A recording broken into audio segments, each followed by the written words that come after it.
Of ये बहुत clear है, तो मैथ्स जानते हो या नहीं जानते हो, एक चीज़ तो क्लियर है कि जैसे याद होगा रिफ्लेक्शन के केस में डेविएशन बताए थे।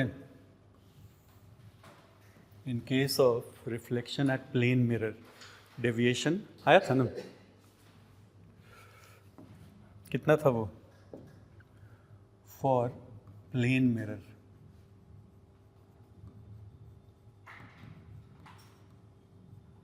डेविएशन हम लोग एक ग्राफ भी प्लॉट किए थे। तो प्लेन मिरर अगर है, ये इंसिडेंट रे है, दिस इज रिफ्लेक्टेड रे, तो this is what is known as angle of deviation, या कहीं कहीं एंगुलर डेविएशन भी लिखा हुआ मिलता है। और ये अगर आई है, ये भी आई है, तो हम लोग डेल्टा इक्वल टू क्या आया था, पाई माइनस 2i, और इसका एक ग्राफ भी प्लॉट किए थे। ऐसा ग्राफ था, स्ट्रेट लाइन। ये किसके लिए था, फॉर प्लेन मिरर।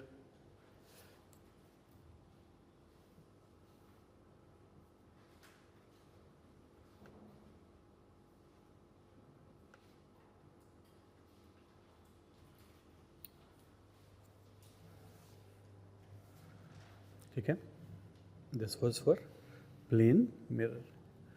अब refraction at plane surface, refraction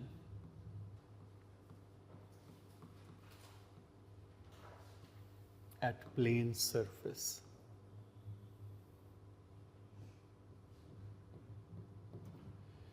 ऐसा ड्रॉ करते हैं, इंसिडेंस, रिफ्रैक्टेड रे, फिर से आई और आर ले लेते हैं। बट इसमें दो डायग्राम हो सकता है, दो सिचुएशन पॉसिबल है। क्या क्या बताओ?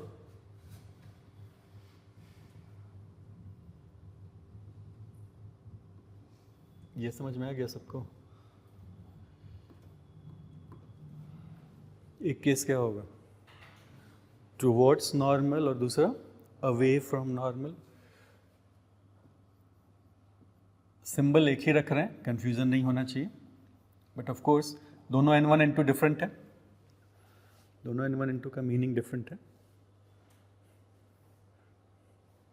Draw this diagram.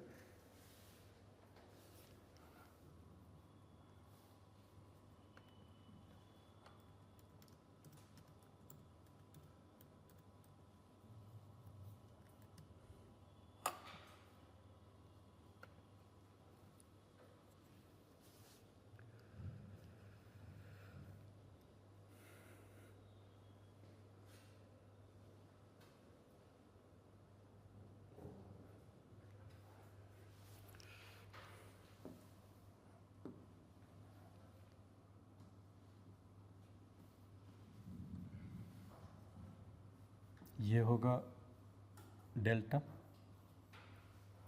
और इस डायग्राम में दिस इज डेल्टा और not.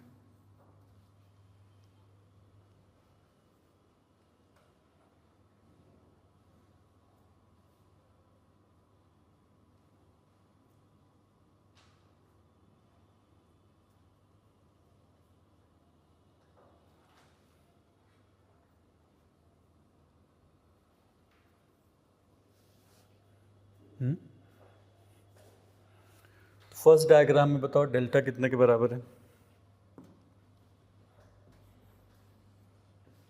I minus R. And second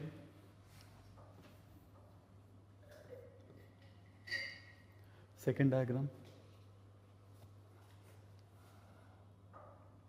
कितना, R minus I. Second diagram में आर माइनस आई, किस किस डायरेक्शन में? यहां क्या डायरेक्शन है? दिस इज क्लॉकवाइज है ना, and this case anti clockwise.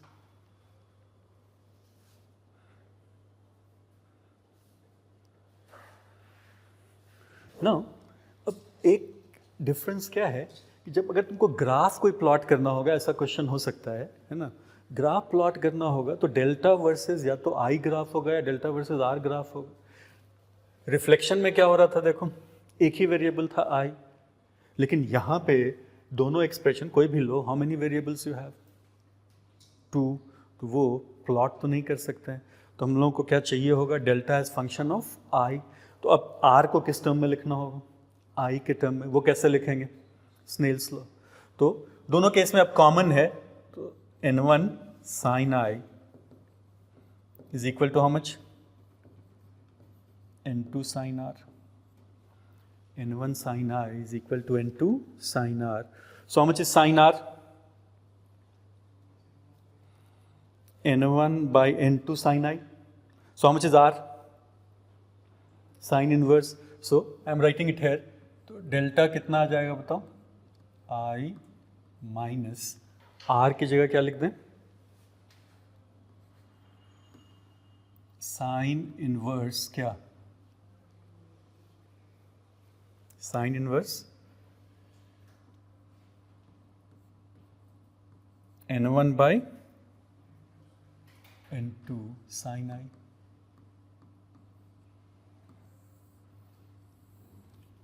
ऐसा कुछ आ जाएगा। तो ये स्पेशली जिन लोगों का मैथ्स है उसके लिए इंटरेस्टिंग ग्राफ हो सकता है। आई कहाँ से कहाँ वैरी करेगा,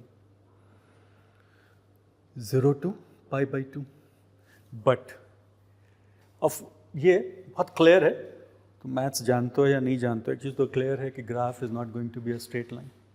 delta I graph straight line तो नहीं है, लेकिन ये केस थोड़ा केयरफुली देखो तो बेंडिंग अवे फ्रॉम नॉर्मल का मतलब क्या हुआ, रे कहाँ से कहाँ ट्रैवल कर रहा है, denser to rarer.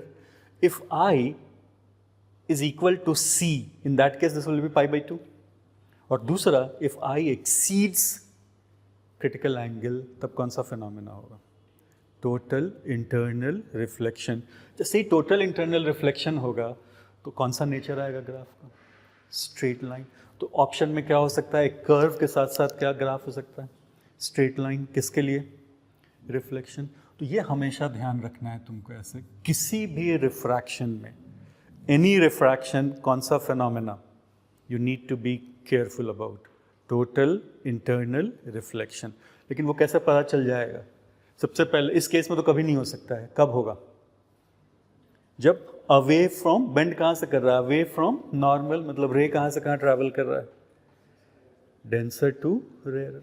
तो nature of graph will change, क्योंकि रिफ्रैक्शन से इनिशियली रिफ्रैक्शन नहीं होगा। रिफ्रैक्शन कब होगा, फॉर जैसे ही इंसिडेंस हुआ तभी रिफ्रैक्शन हो जाएगा, या I should be greater than critical angle, I should be greater than critical angle, only then what will happen, TIR, otherwise नहीं होगा।